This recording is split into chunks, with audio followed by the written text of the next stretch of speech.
ওয়া বারাকাতুহু।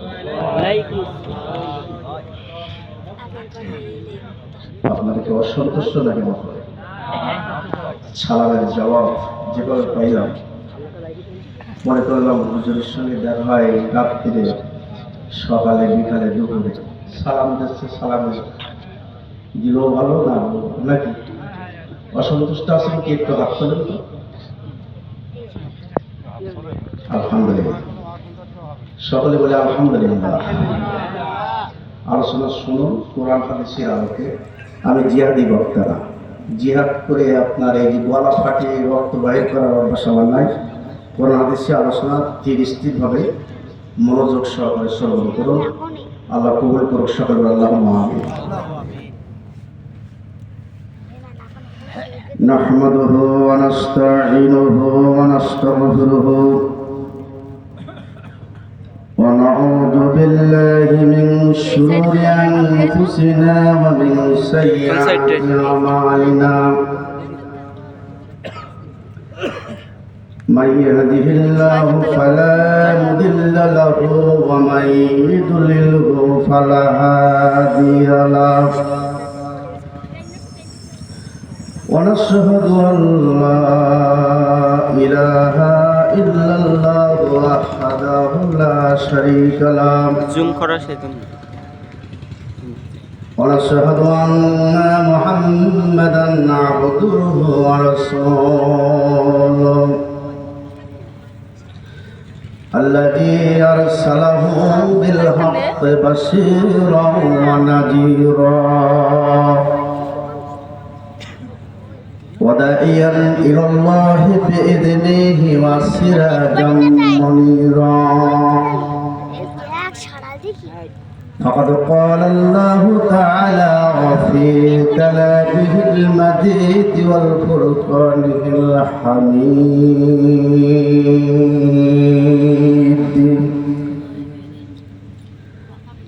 أعوذ بالله من الشيطان الرجيم. بسم الله الرحمن الرحيم.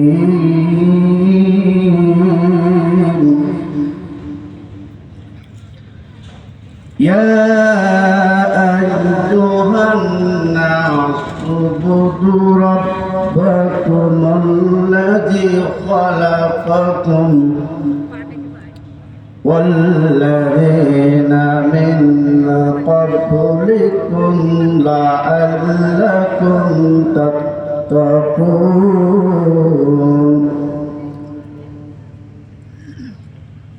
إن الذين آمنوا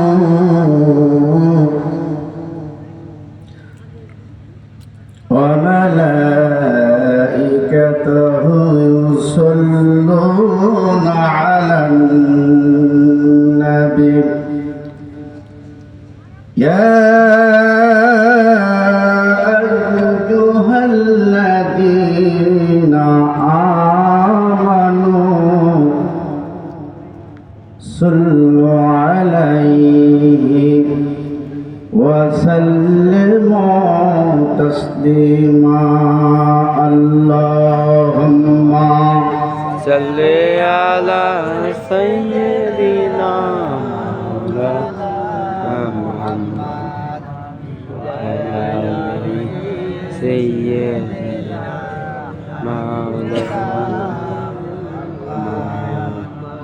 একটু জোরে হবে না বাপ? মহব্বত করে ভক্তি সহকারে নবীর শানে দুরূদ শরীফ পাঠ করলে গুনাহ হয় না সওয়াব হয়? সওয়াব।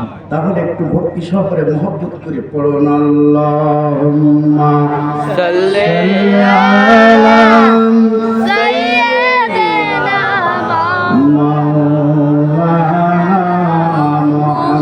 মুহাম্মাদ ওয়া আলা আলি সাইয়্যিদিনা মাওলানা মুহাম্মদ।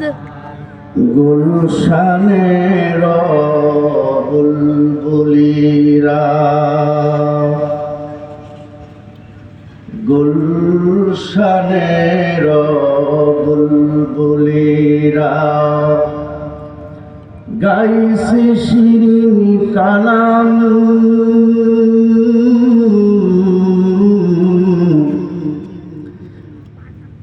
নবীর শানে জানাই তারা লাখো দুরুদ সালাম।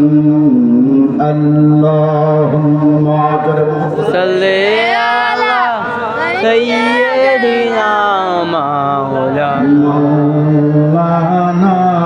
মুহাম্মদ وعلى آل سيدنا مولانا দোলে দোলে শিশু দোলে,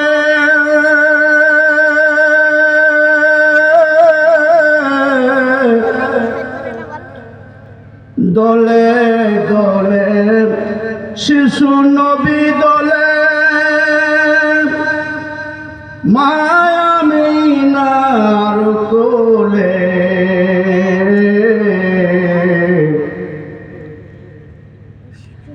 তাই না দেখে মা হালিমা,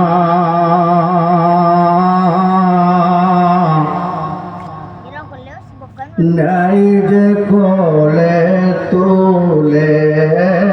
আল্লাহুম্মা সাল্লি আলা সাইয়্যিদিনা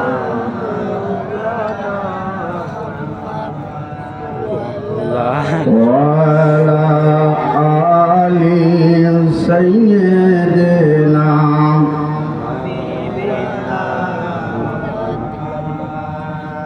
ইতিম নবী বলে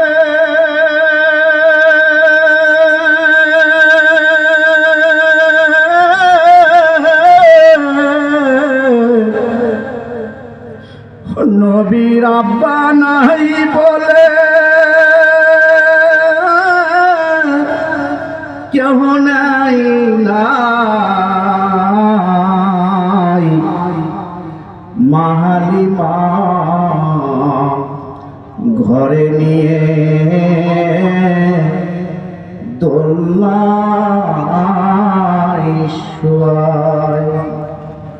দয়ার নবী মুস্তাফায় মুস্কে মুস্কে হাসি দেয়, হাসির জ্যোতি আথো আসমানের চাঁদের আলো নিভে যেত। মা হালিমা ওই দোলনার পাশে বসে বসে দেখি তো। আল্লাহুম্মা সাল্লি আলা সাইয়্যিদিনা মুহাম্মদ ওয়ালা ওয়ালা আলি সাইয়্যিদিনা।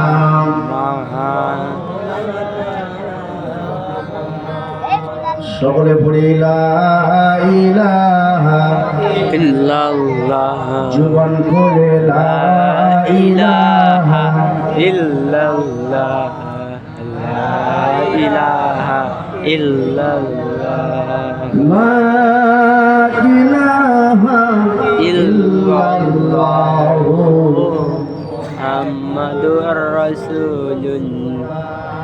সাতাত জান্নাত বানাইল, সাদাত জান্নাত বানাইল, মনের মতো সাজাইল। আজরাইল আসিয়া বলে রে সাদাত জান্নাত দেখা হবে না। লা ইলাহা ইল্লাল্লাহ লা ইলাহা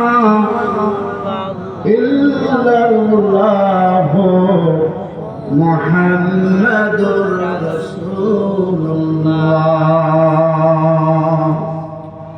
সকলে পড়ি সাল্লাল্লাহু আলাইহি ওয়াসাল্লাম। আজকের আলিপুর পূর্বপাড়া জামে মসজিদ প্রাঙ্গণ যুব সমাজ কর্তৃক আয়োজিত পবিত্র ওয়াজ মাহফিলের সম্মানিত সভাপতি পরিচালক আলিপুর পূর্বপাড়া জামে মসজিদের সুনামধন্য হাফেজ, সুনামধন্য সম্মানিত ইমাম হাফেজ ভাই আব্দুল আলিম সাহেব, আজকের মাহফিলের তৃতীয় মেহমান, প্রধান মেহমান, সামনে বসা সম্মানিত প্রাণ প্রিয় ভাই ও বাবাজিরা, পদ্মার অন্তরের অবস্থান করছেন আমার সম্মানিত মা বোনেরা। আমি নাসিস গুনাহগার আমার অন্তরস্থল থেকে আপনাদের সামনে সালাম পেশ করছি। আসসালামু আলাইকুম ওয়া রাহমাতুল্লাহি ওয়া বারাকাতুহু। ওয়া আলাইকুমুস সালাম ওয়া রাহমাতুল্লাহি ওয়া বারাকাতুহু। মহান আল্লাহ পাকের দরবারে লাখো কোটি শুকর আদায় করি। পবিত্র শুক্রবার জুমার দিন চলে গেল। আল্লাহ রাব্বুল আলামিনের দরবারে আমরা শুকর আদায় করছি। পবিত্র ঈশার নামাজ পড়তে গিয়ে আপনারা এই ঠান্ডায় সারাদিন কত কষ্ট পরিশ্রম করে এখানে বসেছেন কার মহব্বতে? প্রধান বক্তার আকর্ষণে, দ্বিতীয় বক্তার আকর্ষণে এখানে বসেছেন কার মহব্বত? আল্লাহ, আল্লাহ এবং রসুলের এবং পবিত্র আল কোরআন। এই মাহফিলে যতক্ষণ আপনারা বসে থাকবেন ততক্ষণ আপনাদের আমলে নামায় গুনাহ হবে না সওয়াব হবে? সওয়াব হবে। আলহামদুলিল্লাহ পড়ে। কুরআন শরীফের এবং হাদিস শরীফের মাসদারে বলা হয়েছে যেখানে কুরআন শরীফের কথা আলোচনা করা হয় ওই স্থানে যদি কোনো মানুষ বসে ধীরস্থিরভাবে শ্রবণ করে তাদের আমলে নামায় 63,86,060 নেকি লিখে দেওয়া হবে। আর একটু জোরে বলা যাবে না? আপনারা হয়তো মনে করতে পারেন যে হুজুররা অবশ্যই সুবহানাল্লাহ আলহামদুলিল্লাহ জোরে বলতে বলে কেন, যে একটা কারণ আছে। সুবহানাল্লাহ আপনি বলবেন এই আওয়াজটা আপনার ডানে বামে সামনে পিছনে যতদূর আওয়াজটা যাবে, যত বৃক্ষ তরুলতা আছে এই আওয়াজটা তারা যত শ্রবণ করবে বা তাদের যত দূরে যাবে, আমার প্রিয় দোস্ত ভাইরা, এই জন্য আপনার আমলনামায় এই নেকিগুলো আল্লাহ তাআলা দিয়ে দিবেন। সকলে বলেন আলহামদুলিল্লাহ। আলহামদুলিল্লাহ। এই সুযোগটাকে আগামীকাল আর পাওয়া যাবে না, যাবে না। প্রিয় দোস্ত ভাইরা আমার, মহাগ্রন্থ আল কোরআন থেকে ছোট্ট একটা আয়াত আমি সর্বপ্রথমে আপনাদের সামনে পেশ করেছি। এই আয়াতের পরে ভিত্তি করে কোরআন এবং হাদিসের আলোকে আমার সময়ের দিকে লক্ষ্য রেখে আমি এমন একটা অভ্যাস, আমার সময় যেটা দেওয়া হয় আমি 1 মিনিট বেশি বলি না, এটা আমার অভ্যাস। আর আমি ওই রকম বক্তা নয়, ওই রকম হুজুর নাই যে আমি কপাল বাড়ি সিঁদুর নেব, এবং ওই রকম বক্তা নাই যে চোখ বুঝে ওয়াজ করলাম শুধু মাই খেলা আছে আর শ্রোতা নাই, আসে না কিছু কিছু বক্তা। শুধু আমার এলাকায় তাই না, আমি বাইরে যখন যাই একই অবস্থা। আবার অন্য সময় আপনাদের দোয়ায় এক স্টেজে 2 বার উঠি, একরকমই, এটা গর্ব করার কথা না। সম্মানিত ভাইরা আমার, এটা আমার মহব্বতে আজকে বসেনি। আজকে কারোর দুলা ভাই, কারোর জামাই, কারোর অমুক তুমুক এসব না, আজকের বসেছি পবিত্র আল কোরআনের মহব্বতে। কিসের মহব্বতে? আল কোরআন। আল কোরআনের মহব্বতে। কাল কিয়ামতের ময়দানে কঠিন মুসিবতের দিনে এই মজলিসকে আমাদের একটা নাজাতের ওসিলা হয়ে যেতে পারে। সুবহানাল্লাহ। আর একটু জোরে বলা যাবে না? সুবহানাল্লাহ। সম্মানিত তিনি ভাইরা আমার, পবিত্র কোরআন শরীফ 30টি পারা আছে। কত পারা বললাম? 30টি পারা। 3,36,233 গোটা 30 পারা কোরআনের ভিতরে অক্ষর আছে। বিসমিল্লাহ আছে 2,273, এই কোরআনের কথা যেখানে আলোচনা করা হয় সেই স্থানটা জান্নাতের বাগানে পরিণত হয়ে যায়।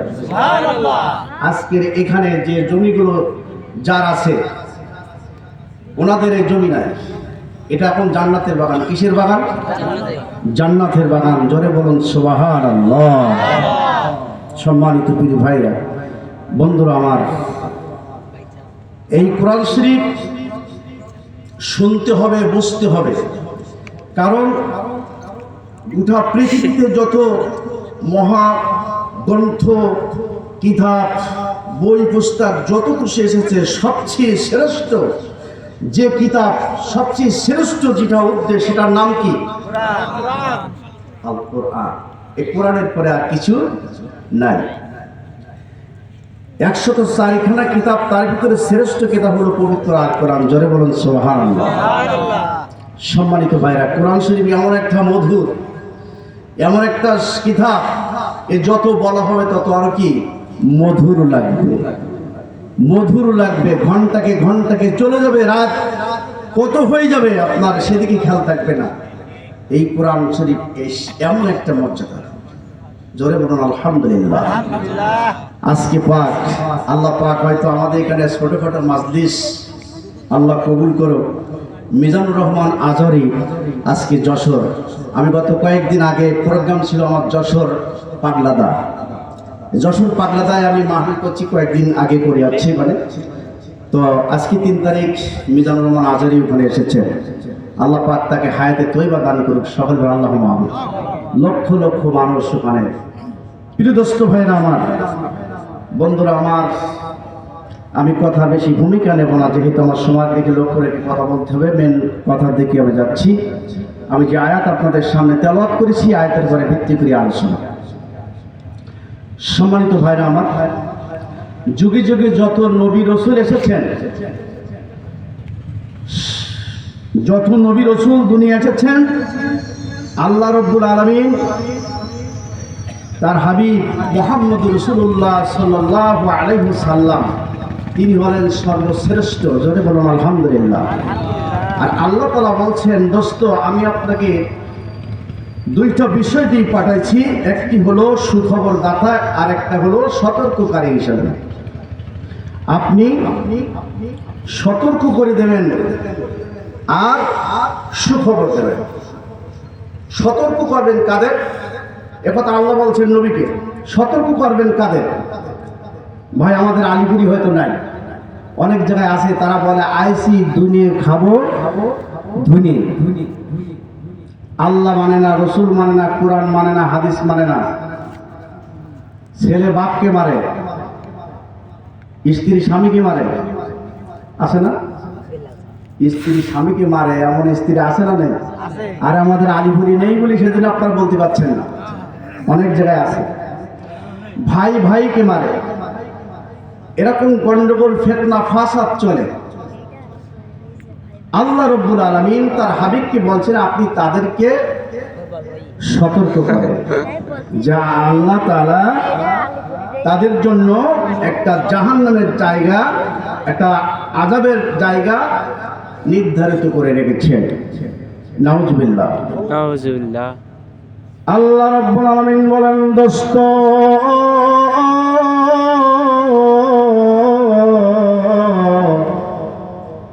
আপনি তাদেরকে সুখবরটা দিয়ে দেন। কাদের সুখবরটা দেবেন? যারা কোরআন মেনে নিয়েছে, আল্লাহ মেনেছে, রসুল মেনেছে, দিন মেনেছে, কালেমা মেনেছে, যারা ইসলামের পথে আছে, দিনের পথে আছে, যারা কোরআন শোনার জন্য পাগল করা হয়ে আছে। আমার আল্লাহ বলেন,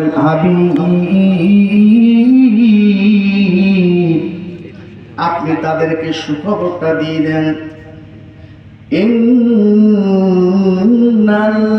ইন্নাল্লাযীনা আমানু ওয়া আমিলুস সালিহাতি কানাত লাহুম জান্নাতুল ফিরদাউসি নুজুলা।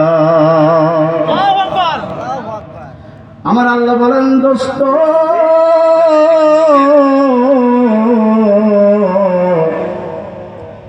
আপনি তাদেরকে সুখবরটা দিয়ে দেন, আমি আল্লাহ তাদের জন্য জান্নাতুল ফেরদাউসের ব্যবস্থা করে রেখেছি।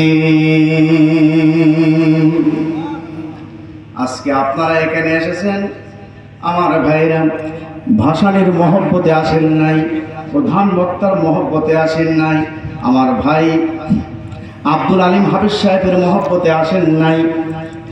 আপনারা এখানে এসেছেন সারাদিন কষ্ট পরিশ্রম করে ঠান্ডায় রজনীতে পবিত্র কোরআনের মহব্বত করে এসেছেন, আমার নবীর ভালোবাসার জন্য এসেছেন, ঠিক কিনা?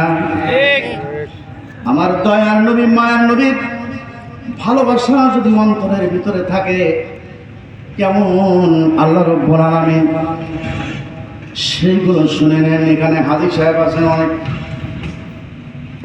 মদিনায় যাইতে তো সবার মন চায়, চায় কি না?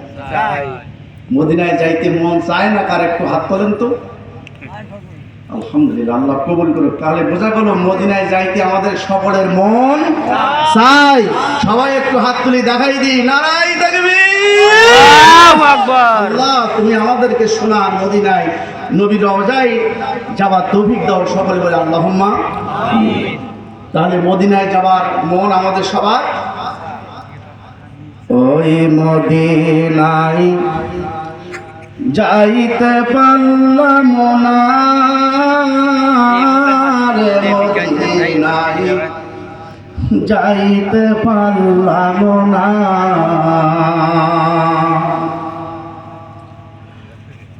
ওই মদিনায় যাইতে পারলাম না রে, মদিনা দেখতে পারলাম না।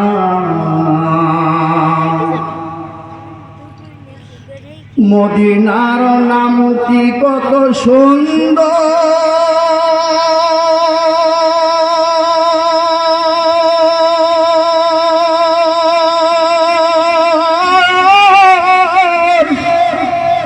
ওই মদিনা কেড়ে নেছে মোদের অন্তর। কথা বলেন ঠিক না? ঠিক। যারা হাজী সাহেব আছেন তানারা জানেন যে মদিনা কেমন। আমরা তো শুধু কিতাবে পড়ছি বা শুনছি যে মদিনায় শুয়ে আছেন দয়ার নবী মায়ার নবী, কিন্তু মদিনা যে কেমন চোখে দেখি নাই। যারা হাজী সাহেব তানারা দেখে আসেন, ঠিক না? মদিনার নামটি কত সুন্দর,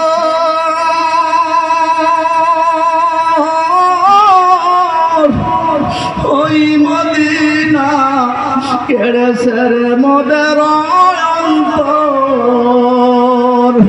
ওরে ওই মদিনার ধুলাবালি, ওরে ওই মদিনার ধুলাবালি মারতে পারলাম না রে, মদিনায় যাইতে পারলাম না, ওই মদিনায় যাইতে পারলাম না রে, মদিনা দেখতে পারলাম না।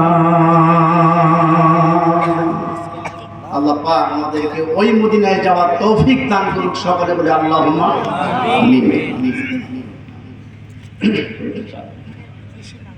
বিসমিল্লাহির রহমানির রহিম।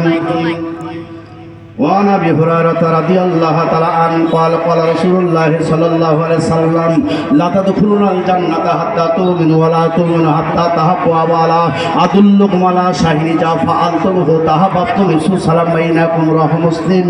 وعن ابي حدثنا وعن ابي هريره رضي الله تعالى عنه قال قال رسول الله صلى الله عليه وسلم لا تدخلون الجنه حتى تؤمنوا ولا تؤمنوا حتى تحبوا ولا ادلكم على شيء اذا فعلتموه تحاببتم افشوا السلام بينكم رواه مسلم. وعن ابي حدثنا عن جابر رضي الله تعالى عنه قال قال رسول الله صلى الله عليه وسلم ان خير الحديث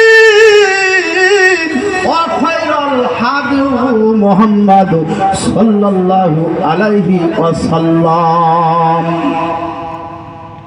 হাদিসটি তেলাওয়াত করেছি হাদিসের আলোকে মানব জীবন প্রথম খণ্ড 200 64 পৃষ্ঠার থেকে আপনাদের সামনে হাদিসটি পেশ করেছি। আমি প্রথমে বলেছি যে আমি কোরআন এবং হাদিসের আলোকে আলোচনা রাখবো, কোরআন হাদিসের বাইরে কোনো কথা বলবো না। আল্লাহ কবুল করুক আমার জবান দিয়ে যেন এই সময়ের ভিতরে আল্লাহ এবং রসুলের কোরআন এবং রসুলের হাদিস দিয়ে কথা বলতে পারি। সকলে বলেন আল্লাহুম্মা আমিন। একটু কলেমা পড়েন লা ইলাহা ইল্লাল্লাহ লা ইলাহা ইল্লাল্লাহ লা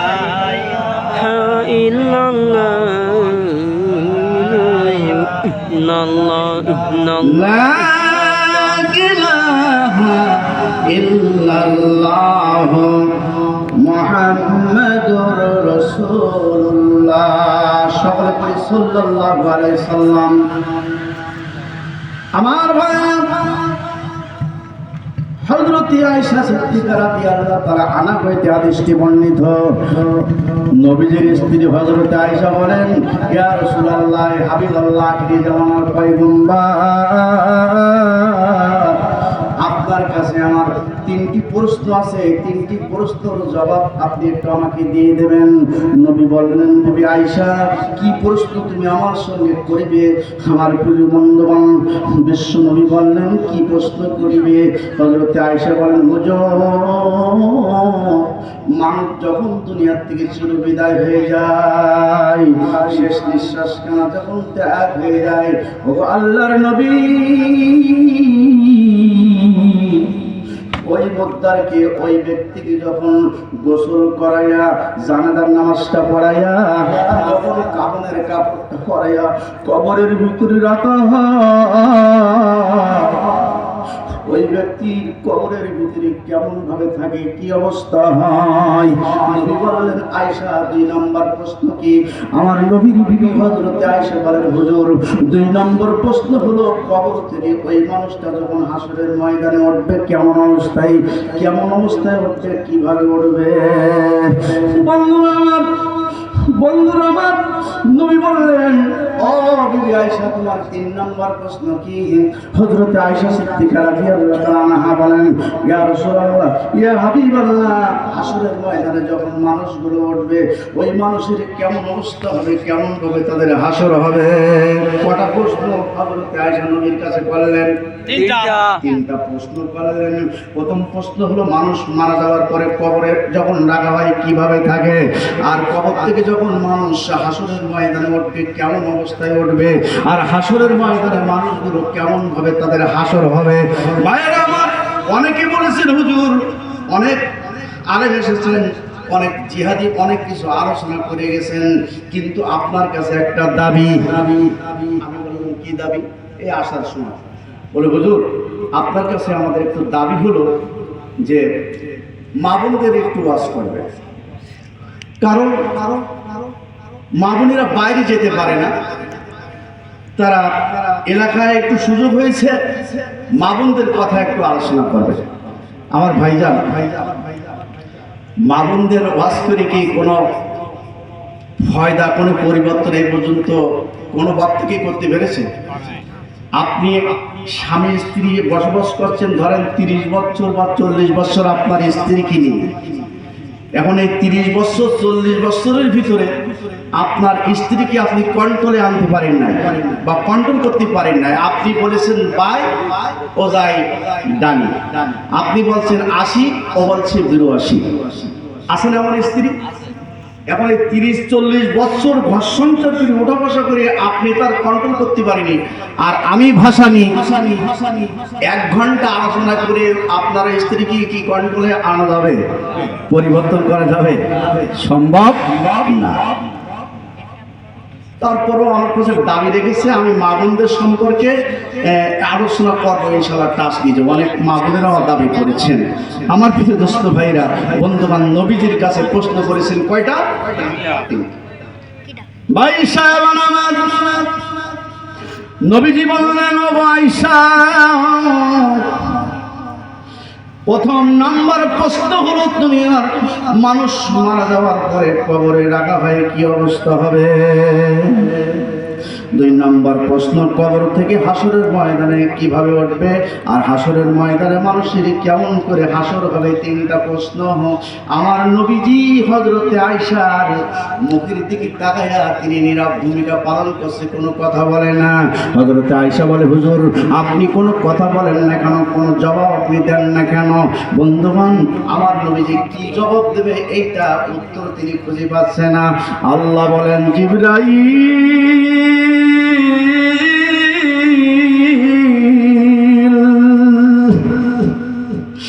আমার নবীর কাছে, আমার নবীর স্ত্রী হযরতে আয়েশা প্রশ্ন করেছে 3টা।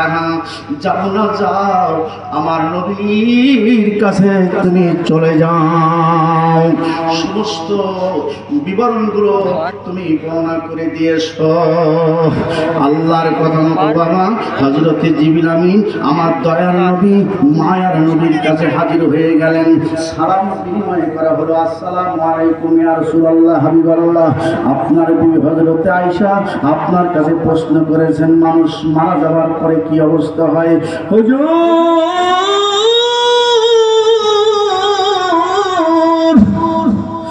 আপনি আমার সঙ্গে একটু চলেন না। দয়ার নবী মায়ের নবীকে জিবরিল আমিনের সঙ্গে করে নিলেন। হযরতে জিবরিল আমিন পিছনে, আপনার আমার নবী আগে। হাঁটতে হাঁটতে বহু দূর চলে যাচ্ছে আমার বন্ধুগণ ভাইরা। যেতে যেতে আমার নবী বললেন, জিবরিল আর কত দূর যেতে হবে, আমি তো অত্যন্ত ক্লান্ত কষ্ট হয়ে যাই, আমি নবী তো আর হাঁটতে পারি না। হযরত জিবরিল আমিন বলেন, ইয়া রাসূলুল্লাহ, হাবিবাল্লাহ, ওই যে একটা আলো দেখা যায়, বাতি দেখা যায় জ্বলতেছে, ওই স্থান হলো আমাদের ওখানে গন্তব্য স্থান, ওই স্থান পর্যন্ত আমার যেতে হবে, আমাদের যেতে হবে। কিতাবে প্রমাণ পাওয়া যায় আমার নবী অত্যন্ত পরিশ্রম করে ওই স্থান পর্যন্ত হেঁটে গেল। কিতাবে এসেছে জায়গাটার নাম হলো বনি ইসরাইল। ওখানে যখন চলে গেলেন, ডানি কবর, বামে কবর, সামনে কবর, পিছনে কবর। আমার আম্মা জানেরা আছেন, শুনে নেন। ও আমার ভাইরা, খেয়াল করে শুনুন, চারিদিকে তাকাই, নবী কবর ছাড়া কিছু দেখে না। নবী আমার চোখের পানি ছেড়ে দিয়ে কাঁদে আর বলে, জিবরাইল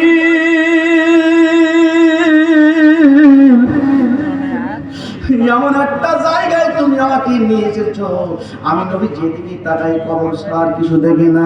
ডানি তাকাই কবর, বামে তাকাই কবর, সামনে তাকাই কবর, পিছনে তাকাই কবর, যেদিকে তাকাই সেদিকে কবর ছাড়া কিছু দেখি না। আল্লাহর ফেরেশতা জিবরিল আমিন বলেন, ইয়া রাসূলুল্লাহ, হাবিবাল্লাহ, আপনার বিবি হযরতে আয়েশা আপনার কাছে প্রশ্ন করেছেন মানুষ মারা যাওয়ার পরে কবরে কি অবস্থায় থাকবে, কি অবস্থায় সেখানে কি অবস্থায় সেখানে অবস্থান করবে, এইটা দেখাইবার জন্য আল্লাহ তাআলা আমাকে আপনার কাছে পাঠাইছেন। জিবরিল আমিন একটা কবরের পাশে দাঁড়াইল, বিইজনিল্লাহ শব্দ ব্যবহার করিল, কবরের মাটিটা ফেটে গেল। ওই কবরের ভিতরে একজন পুরুষ মানুষ কবরে অবস্থান করতেছে। এত কষ্ট হইতেছে বাবা, এত আযাব হইতেছে কবরের ভিতরে। আহারে, কবর বড় ভয়ঙ্কর, কবর বড় ভয়ানক দেহ। এই কবরের ভিতরে কোনো সাথী নাই, বাতি নাই, বালিশ নাই, বিছানা নাই। সব জায়গার সাথী পাওয়া যায়, কিন্তু কবরের কোনো সাথী পাওয়া যায় না, ঠিক কি না? এই কবরের ভিতরে এত আযাবে গ্রেফতার আছে। জিবরিল আমিন এই দৃশ্যগুলো যখন দেখালো, আমার দয়া নই বলতেছে, হুজুর ও জিবরিল আমিন এমন একটা জায়গায় নিয়ে এসেছো, কবর ছাড়া কিছু দেখি না। আর এই কবরের ভিতরে যিনি শুয়ে আছে, এত আযাব হচ্ছে, এই লোকটা কি গুনাহ দুনিয়ায় করেছে, কি গুনাহ করেছে দুনিয়াতে, যার কারণে তো আযাব, এত কষ্ট হচ্ছে। প্রিয় দোস্ত ভাইরা আমার, নবীজি জিবরিল আমিন বলতেছেন, ইয়া রাসূলুল্লাহ, হাবিবাল্লাহ, আপনার সঙ্গে বিস্তারিত বর্ণনা দিচ্ছি, আপনি আরেকটা আমার সঙ্গে চলেন। আরো সামনে চলে গেল, আর একটু সামনে গিয়ে আরেকটি কবরের পাশে দাঁড়াইয়া কুম বিজনিল্লাহ বলল। কবরের মাটিটা ফেটে গেল, ওই কবরের ভিতরে আরেকজন পুরুষ অবস্থান করতেছে। আমার ভাইরা, এত নুরানি চেহারা ওই লোকটা, আর তিনি মধুর কণ্ঠে জীবনে তেলাওয়াত করতেছে। সকলে বলুন আলহামদুলিল্লাহি রাব্বিল রব্বিল আলামিন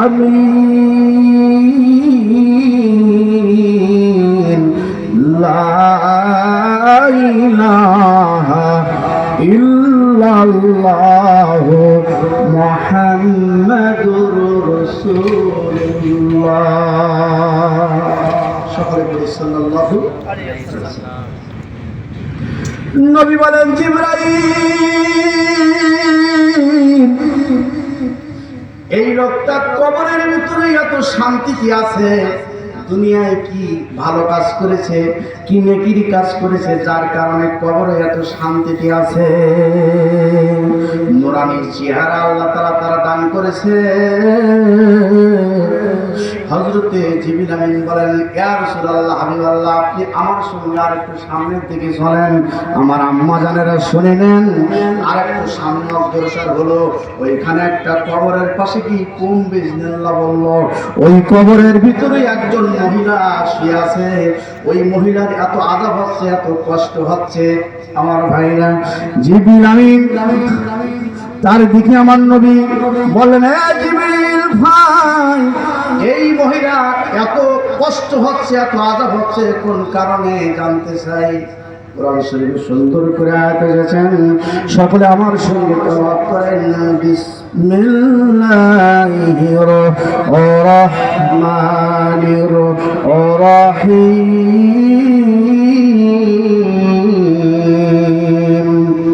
ইয়া আইয়ুহান নাসু উবুদু রাব্বাকুমুল্লাযী খালাকাকুম ওয়াল্লাযীনা মিন ক্বাবলিকুম লাআল্লাকুম তাত্তাকুন। আল্লাহু আকবার।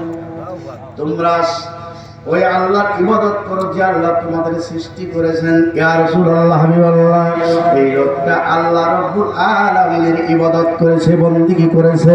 আল্লাহ খুশি হয়ে এমন নূরানি চেহারা আল্লাহ তাআলা তার দান করেছে। আর কবরের ভিতরে আল্লাহ তাআলা তার এত শান্তিতে রেখেছে।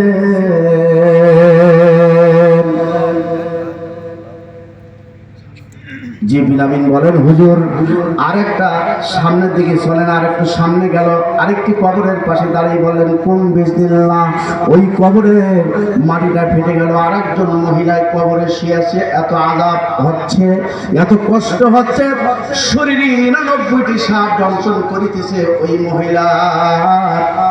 নবী বলেন, জিবরিল ভাই, এই মহিলার এত আযাব হচ্ছে কেন? কি অন্যায় দুনিয়ায় করেছে? জিবরিল ফেরেশতা বলেন, ইয়া রাসূলুল্লাহ, হাবিবাল্লাহ, এবার আমরা ব্যাগে যেতে চাই, আপনার সঙ্গে বিস্তারিত সবকিছু বর্ণনা দেব। নবীজিকে নিয়ে গন্তব্যস্থানে চলে আসলো। আপনারা বলেন সংখ্যায় মোট কজন হলো? হ্যাঁ, আলহামদুলিল্লাহ, 4 জন। 2 জন পুরুষ, 2 জন মহিলা। 2 জন পুরুষ, 2 জন মহিলা। প্রথম নম্বর যে পুরুষ, সে আযাবে গ্রেফতার আছে কোন কারণে? আল্লাহ রাব্বুল আলামিন এই মহাগ্রন্থ আল কোরআনে সুন্দর করে ঘোষণা দিয়েছেন। 82 জায়গায় নামাজের কথা কত? ওয়াকিমুস সালাতা ওয়াতুম ফাখাফা ওয়ারকাবু মাগারাতিন।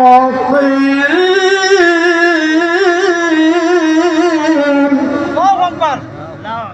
এই কথাটা আল্লাহ কোরআন শরীফে কত জায়গায় বলেছে? 82 জায়গায়। 82 জায়গায়। ওয়াকিমুস সালাত, তোমরা নামাজ কায়েম করো। ওয়াতু যাকাত, যাকাত আদায় করো। ওয়ারকু মার রাকিন, রুকুকারীদের সঙ্গে তোমরা রুকু করো। জিবরিল আমিন বলেন, ইয়া রাসূলুল্লাহ, হাবিবাল্লাহ, প্রথম নম্বরে যে লোকটাকে দেখলেন কবরে এত আযাবে গ্রেফতার আছে, এই লোকটা নামাজে গাফিলতা করত, এই লোকটা নামাজ পড়িত না। এ আল্লাহর নবী,